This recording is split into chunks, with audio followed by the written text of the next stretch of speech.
Mengenal Yovie Widianto, sang maestro musik Indonesia. Sebagai musisi, pencipta lagu, dan produser, nama Yovie Widianto pasti sudah nggak asing lagi di telinga kita. Lahir di Jakarta, tanggal 21 Februari tahun 1969, Yovie sudah melanglang buana di dunia musik Indonesia selama lebih dari 30 tahun. Tapi,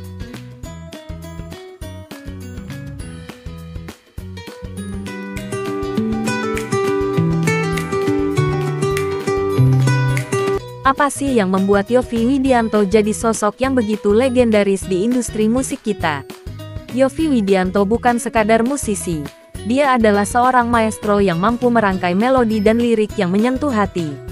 Banyak lagu-lagu hits yang kita kenal sekarang, seperti Kekasih yang Tak Dianggap, Menanti Sebuah Jawaban, hingga Cinta dan Rahasia, ternyata punya tangan dingin Yovie di baliknya.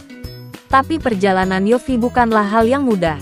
Semuanya dimulai dari keinginan sederhana seorang anak muda yang terlahir di keluarga yang menyukai musik. Sejak usia 5 tahun, Yovie sudah akrab dengan piano.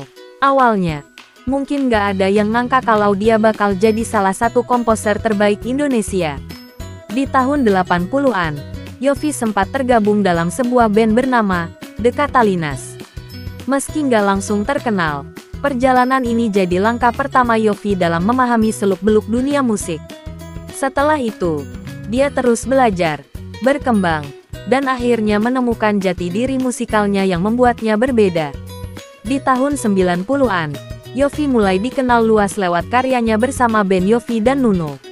Dengan gaya musik pop yang catchy dan lirik-lirik yang sangat relate dengan kehidupan banyak orang, band ini mulai mencuri perhatian. Lagu-lagu mereka seperti Genggam Tanganku, dan Menanti Sebuah Jawaban, jadi hits yang gak pernah lekang oleh waktu. Selain jadi musisi dan band leader, Yovie juga dikenal sebagai seorang produser. Dia gak cuma menciptakan lagu untuk dirinya sendiri, tapi juga untuk banyak penyanyi besar Indonesia.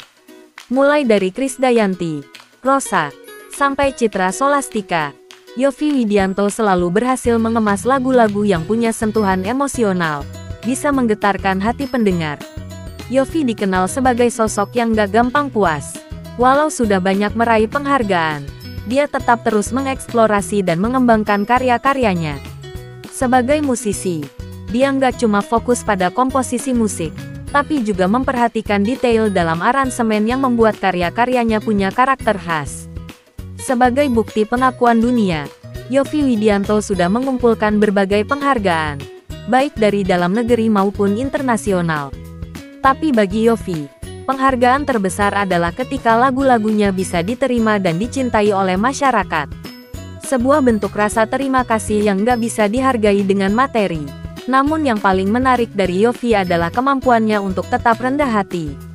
Meski sudah sukses besar, dia tetap orang yang sederhana, suka bercanda, dan gak pernah menunjukkan prestasinya.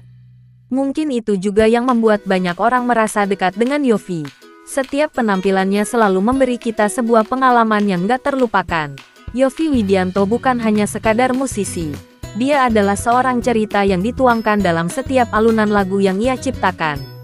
Dan sampai hari ini, karya-karya Yovie masih hidup dalam ingatan kita.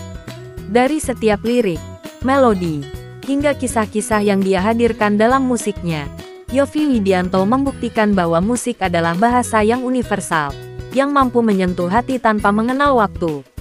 Terima kasih, Yovie Widianto.